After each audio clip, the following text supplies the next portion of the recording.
ಈಗ ನೀವು ಕೇಳಿದ್ರೆ ಏನೋ 3 ಗಂಟೆ ಚೆಕ್ ಬೌನ್ಸ್ ಅಂತ, ಬಹುಶಃ ಅವ್ರು ಮಾಡಿರೋದು ನಾವು ಹಾಕೊಂಡಿದ್ದಾರೆ ಅಂತ ಅನ್ಸುತ್ತೆ, ನನಗೆ ಗೊತ್ತಿಲ್ಲ.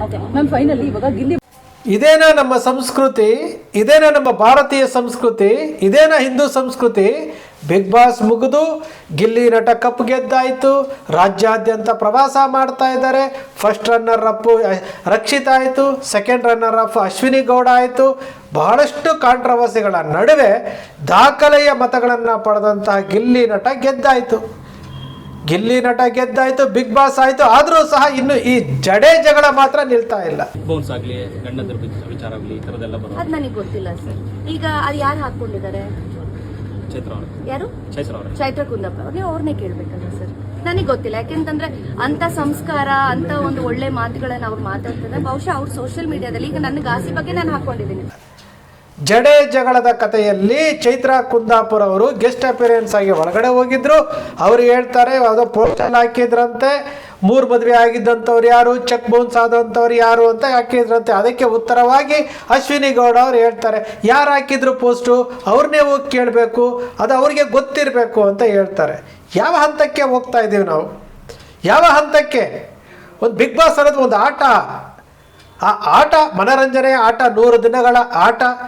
ಜನರಿಗೆ ಒಂದು ಮನರಂಜನೆ ಕೊಡಬೇಕಾಗಿತ್ತು. ಬಹುಶಃ ಇಷ್ಟು ಬಿಗ್ ಬಾಸ್ಗಳು ಮಾನಸಿಕ ಅಸ್ವಸ್ಥರಾಗಿದ್ದಂಥ ಆಟ ಅದನ್ನು ಈ ಸರಿ ಗಿಲ್ಲಿ ನಟನಿಂದಾಗಿ ಅದು ಬದಲಾವಣೆ ಆಯಿತು. ಇಡೀ ಜಗತ್ತು ನೋಡುವಂತಹ ಕಾರ್ಯಕ್ರಮ ಆಯಿತು. ಹಾಸ್ಯದ ಹೊನಲಿಗೆ ಗಿಲ್ಲಿ ನಟನ ಹಾಸ್ಯದ ಹೊನಲಿಗೆ ಜನ ಮನಸೋತರು, ದಾಖಲೆಯ ಮತಗಳನ್ನು ಕೊಟ್ಟರು.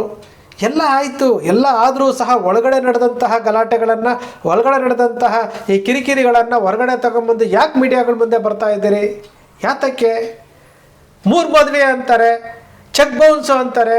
ಖಂಡಿತ ಚೈತ್ರ ಕುಂದಾಪುರ ಅವರು MLA ಸೀಟ್ ಕೊಡಿಸ್ತೀವಿ, BJP MLA ಸೀಟ್ ಕೊಡಿಸ್ತೀವಿ ಅಂತೇಳಿ ಅಲ್ಲಿ ಕೋಟಿಗಟ್ಟಲೆ ದುಡ್ಡನ್ನು ಮೋಸ ಮಾಡಿದ್ದಾರೆ ಅಂತೇಳಿ ವಿಷ ಕುಡಿಯುವಂತಹ ನಾಟಕಗಳನ್ನು ಆಡಿ ಎಲ್ಲವೂ ಆಗಿ ಜೈಲಿಗೆ ಹೋಗಿ ಬಂದಿದ್ದಾರೆ ಚೈತ್ರ ಕುಂದಾಪುರ ಅವರು. ಹಿಂದೂ ಹೋರಾಟಗಾರ್ತಿ, ಸಿಂಹಿಣಿ, ದುರ್ಗಾದೇವಿ, ಏನು ಹಿಂದೂ ಧರ್ಮವನ್ನು ನಾನೇ ಉಳಿಸ್ತೀನಿ ಅಂತ ಹೋಗಿ ಭಾಳಷ್ಟು ಕೇಸುಗಳನ್ನು ಹಾಕಿಸ್ಕೊಂಡಂಥ ಚೈತ್ರ ಕುಂದಾಪುರ ಅವರು ಬಿಗ್ ಬಾಸ್ಗೆ ಹೋಗಿದ ತಕ್ಷಣವೇ ಬದಲಾವಣೆ ಆಗೋದ್ರು. ಇವತ್ತು ಹಿಂದುತ್ವ ಇಲ್ಲ, ಹಿಂದೂ ಹೋರಾಟಗಾರರಿಲ್ಲ, ಹಿಂದೂ ಭಾಷಣಗಾರರಿಲ್ಲ, ಅವ್ರ ಜೊತೆ ಯಾರೂ ಇಲ್ಲ. ಸ್ವತಃ ಚೈತ್ರ ಕುಂದಾಪುರ ಅವರು ಪ್ರಖರ ವಾಗ್ಮಿ ಆಗಿದ್ದಂಥವ್ರು ಅವರೇ ಇಲ್ಲ ಇವತ್ತು. ಬಿಗ್ ಬಾಸ್ ಬಂದ ತಕ್ಷಣ ಚೇಂಜ್ ಆಗಿಬಿಟ್ಟು ಮಾಡ್ಲಿಂಗ್ ಆಗಿ ಬದಲಾವಣೆ ಆಗ್ತಾರೆ.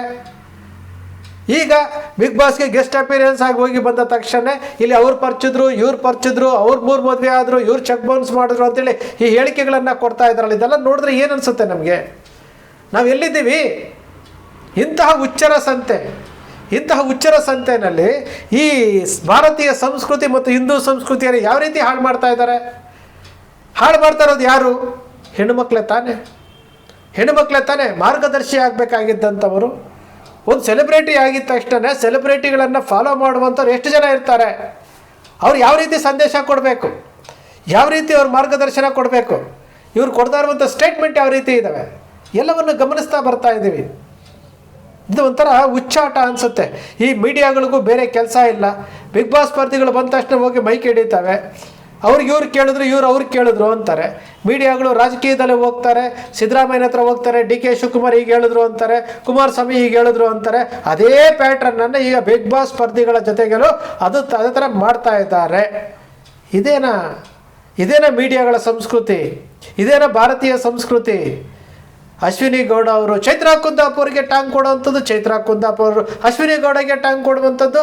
ಬಿಗ್ ಬಾಸ್ ಒಳಗಡೆ ಮಾನಸಿಕ ಅಸ್ವಸ್ಥರ ಆಟದಲ್ಲಿ ಆಟ ಆಡಿದ್ದಾಯಿತು. ಹೊರಗಡೆ ಬಂದಾದ್ರ ನಂತರ ನಿಜ ಜೀವನಕ್ಕೆ ಬರಬೇಕಲ್ವಾ? ಎಂಟರ್ಟೈನ್ಮೆಂಟ್ ಕಾರ್ಯಕ್ರಮಕ್ಕೆ ಯಾವ ರೀತಿ ಪ್ರಚಾರ ಕೊಟ್ಟರು? ಕರ್ನಾಟಕ ರಕ್ಷಣಾ ವೇದಿಕೆಯವರು ಯಾವ ರೀತಿ ಪ್ರಚಾರ ಕೊಟ್ಟರು? ಅಶ್ವಿನಿ ಗೌಡ ಅವರು ಒಳಗಡೆ ಇದ್ದಾಗ ಯಾವ ರೀತಿ ನಡ್ಕೊಂಡ್ರು? ಹೊರಗಡೆ ಬಂದ ಮೇಲೆ ಬಿಗ್ ಬಾಸನ್ನು ಯಾವ ರೀತಿ ದೂರಿದ್ರು? ನಾವು ನೋಡ್ತಾ ಇದ್ದೀವಲ್ಲ. ಅಶ್ವಿನಿ ಗೌಡ ಅವರು ಬಂದ ತಕ್ಷಣ ನಾನೇ ವಿನ್ನರು, ನನಗೆ ಹೆಚ್ಚು ಮತ ಬಂದಿದ್ದು, ಸುದೀಪ್ ಅವರು ನನ್ನ ಕೈ ಹಿಡಿಲಿಲ್ಲ, ಈ ಮಾತುಗಳನ್ನೆಲ್ಲ ಹೇಳಿದಂತಹ ವಿಡಿಯೋಗಳನ್ನು ನಾವೇ ಅಪ್ಲೋಡ್ ಮಾಡಿದ್ದೀವಲ್ಲ. ಇವತ್ತು ಹೊರಗಡೆ ಬಂದ ತಕ್ಷಣ ಎಲ್ಲ ಕಾರ್ಯಕ್ರಮದಲ್ಲಿ ಸೇರ್ಕೊಳ್ತಾರೆ, ಖುಷಿಯಾಗಿರ್ತಾರೆ, ಎಲ್ಲರೂ ಮಾಡ್ತಾರೆ. ಹಾಗಾದರೆ ಮಾತನಾಡ್ತಾ ಇರುವುದೇನು? ಜನರನ್ನು ಮೂರ್ಖರನ್ನಾಗಿ ಮಾಡುವಂಥದ್ದ? ಇಲ್ಲಿ ಕರ್ನಾಟಕ ರಕ್ಷಣಾ ವೇದಿಕೆಯವರು ಅಶ್ವಿನಿ ಗೌಡ ಅವ್ರ ಪರವಾಗಿ ನಿಂತ್ಕೊಂಡು ಇಡೀ ಕರ್ನಾಟಕ ಮಾತ್ರ ಅಲ್ಲ, ಇಡೀ ಭಾರತ ದೇಶದ ಜನ ಗಿಲ್ಲಿ ನಟನ ಪರವಾಗಿ ನಿಂತ್ಕೊಳ್ತು. 3ನೇ ಪ್ಲೇಸಲ್ಲಿ ಬಂದಿರುವಂಥ ಅಶ್ವಿನಿ ಗೌಡ ಅವ್ರು ಏನು ಹೇಳ್ತಾರೆ, ಗಿಲ್ಲಿ ನಟ ಗೆದ್ದಿಲ್ಲ, ಗಿಲ್ಲಿ ನಾನು ಗೆದ್ದಿರೋದು, 3ನೇ ಪ್ಲೇಸಲ್ಲಿ ಇದ್ದಂಥವ್ರು ನಾವು ಗೆದ್ದಿದ್ದೀವಿ ಅಂತ ಹೇಳ್ತಾರೆ. ಈಗ ಪ್ಲೇಟ್ ಚೇಂಜು.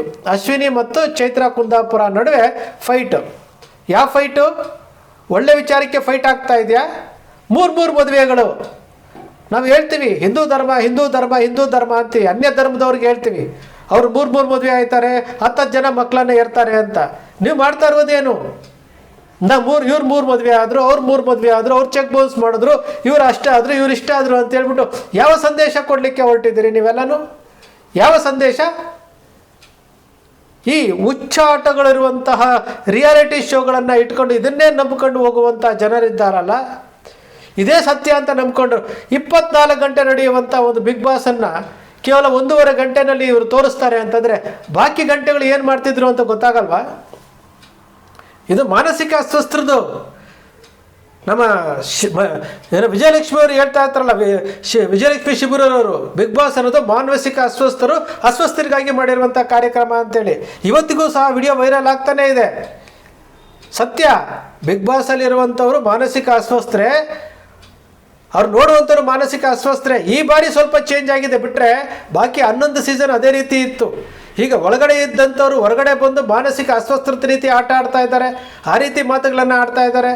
ಯಾವ ಸಂದೇಶ ಕೊಡ್ತಾ ಇದ್ದಾರೆ ಇವರೆಲ್ಲನೂ? ಚೈತ್ರಾ ಕುಂದಾಪುರ ಅವರು ಕೊಟ್ಟರಂತೆ 3 ಮದುವೆ ಅಂತೆ, ಅವ್ರು ಇವ್ರನ್ನ ಕೇಳಬೇಕಂತೆ, ಅವ್ರನ್ನ ಕೇಳಬೇಕಂತೆ. ಮಾತನಾಡಬೇಕಾದ್ರೆ ನಾವು ಏನು ಮಾತನಾಡ್ತಾ ಇದ್ದೀವಿ, ಯಾವ ಸಂದೇಶ ಕೊಡ್ತಾ ಇದ್ದೀವಿ? ಇವರು ಮಾತನಾಡಬೇಕಾದ್ರೆ ಬೇರೆಯವರು ನೋಡಿ ನಗೆಪಾಟ್ಲಿಗೆ ಈಡಾಗಬಾರ್ದ್ರಿ, ನಗೆಪಾಟ್ಲಿಗೆ ಈಡಾಗಬಾರ್ದು. ಹೌದಪ್ಪ ಇವ್ರು ಹೇಳ್ತಾ ಇರೋದು ಸತ್ಯ ಇದೆ, ಇವ್ರನ್ನ ಫಾಲೋ ಮಾಡಬೇಕು ಅಂತ ಇರಬೇಕು. ಅದು ಬಿಟ್ಬಿಟ್ಟು ರಾಂಗ್ ಸ್ಟೇಟ್ಮೆಂಟ್ಗಳು, ಲೂಸ್ ಟಾಕ್ಗಳನ್ನು ಕೊಟ್ಕೊತಾ ಬಂದರೆ ಯಾರು ನಿಮ್ಮನ್ನು ಒಪ್ಕೊಳ್ತಾರೆ? ನಿಮ್ಮನ್ನು ನೋಡಿ ಗೇಲಿ ಮಾಡ್ತಾರೆ ಅಷ್ಟೇ. ಈ ಹಿಂದೂ ಧರ್ಮದಲ್ಲೂ ಸಹ 3 ಜನ ಮದುವೆಗಳಾಗ್ತಾರೆ, 4 ಜನ ಮದುವೆಗಳಾಗ್ತಾರೆ ಅಂತ ಹೇಳ್ಬಿಟ್ಟು ಈ ಸೆಲೆಬ್ರಿಟಿಗಳಿಗೆ ಹೇಳ್ಕೊಳ್ತಾ ಇರುವಂಥ ರೀತಿ ನೋಡಿದ್ರೆ ಬೇರೆ ಧರ್ಮದವರು ಯಾವ ರೀತಿ ನಿಮಗೆ ಮಾನ್ಯತೆ ಕೊಡ್ತಾರೆ? ನಿಮಗೆ ಹಿಂದೂ ಧರ್ಮ ಅಂತಂದರೆ ಶ್ರೀರಾಮಚಂದ್ರನ ಪತ್ನಿ ರಥಸ್ಥ ಅಂತ ಹೇಳ್ಬಿಟ್ಟು ಹಿಂದೂ ಧರ್ಮದಲ್ಲಿ ಇದೇ ರೀತಿ ಇರ್ತಾರೆ ಅಂತ ತಿಳ್ಕೊಂಡಿರ್ತಾರೆ. ಆದರೆ ಹೆಣ್ಣುಮಕ್ಕಳೇ ಈ ರೀತಿ ಮಾತನಾಡಬೇಕಾದ್ರೆ ಏನಂತ ಅರ್ಥೈಸ್ಕೊಳ್ಬೇಕು? ಇದು ವಿಚಾರ ಮಾಡಬೇಕು. ಅಶ್ವಿನಿ ಗೌಡ ಅವರು ಒಂದು ಹೋರಾಟದ ಜವಾಬ್ದಾರಿಯನ್ನು ಹೊತ್ತಿದ್ದಂಥವರು, ಈಗಲೂ ಒತ್ತಿದ್ದಾರೆ ಅನ್ನೋ ಗೊತ್ತಿಲ್ಲ.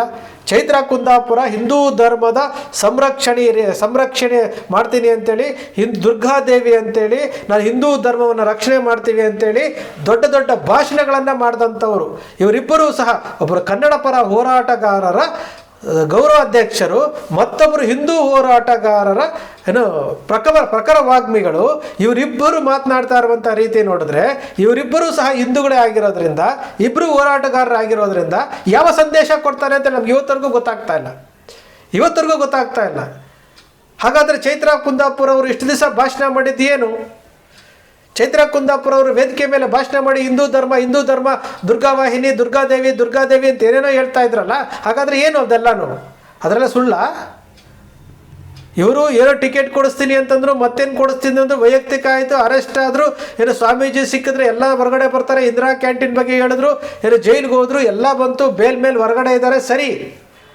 ಆದರೆ ವಾಸ್ತವ ಸತ್ಯ ಏನು ಅಂತ ಗೊತ್ತಿಲ್ಲ ಜನರಿಗೆ. ಬಿಗ್ ಬಾಸ್ ಅಂತ ಎಂಟರ್ಟೈನ್ಮೆಂಟ್ ಚಾನಲ್ಗೆ ಕಾರ್ಯಕ್ರಮಕ್ಕೆ ಹೋಗಿ ಚಾನಲ್ನಿಂದ ಹೊರಗಡೆ ಬಂದ್ಮೇಲೆ ಕಿತ್ತಾಡ್ತೀರಿ ಅಂತಂದರೆ ಯಾವ ಸಂದೇಶ ಕೊಡ್ತಾ ಇದ್ದೀರಿ ನೀವೆಲ್ಲನೂ? ಸ್ನೇಹಿತರೆ, ನಿಮ್ಮ ಅಕ್ಷರ ಮೀಡಿಯಾ ಸೃಷ್ಟಿ ಮಾಡೋದಿಲ್ಲ, ಕಲ್ಪನೆ ಮಾಡೋದಿಲ್ಲ, ವಾಸ್ತವದ ವಿಚಾರವನ್ನು ವಿಶ್ಲೇಷಣೆ ಮಾಡುತ್ತೆ. ನಿಮ್ಮ ಅಕ್ಷರ ಮೀಡಿಯಾದ ವಿಶ್ಲೇಷಣೆ ನಿಮ್ಗೆ ಇಷ್ಟ ಆಯಿತು ಅಂದರೆ ಸಬ್ಸ್ಕ್ರೈಬ್ ಆಗಲಿಲ್ಲ ಅಂದರೆ ಸಬ್ಸ್ಕ್ರೈಬ್ ಮಾಡ್ಕೊಳ್ಳಿ, ಪಕ್ಕದಲ್ಲಿ ಕಾಣುವಂಥ ಬೆಲ್ ಐಕಾನ್ ಪ್ರೆಸ್ ಮಾಡಿ, ಶೇರ್ ಮಾಡಿ, ಪ್ರೋತ್ಸಾಹ ನೀಡಿ.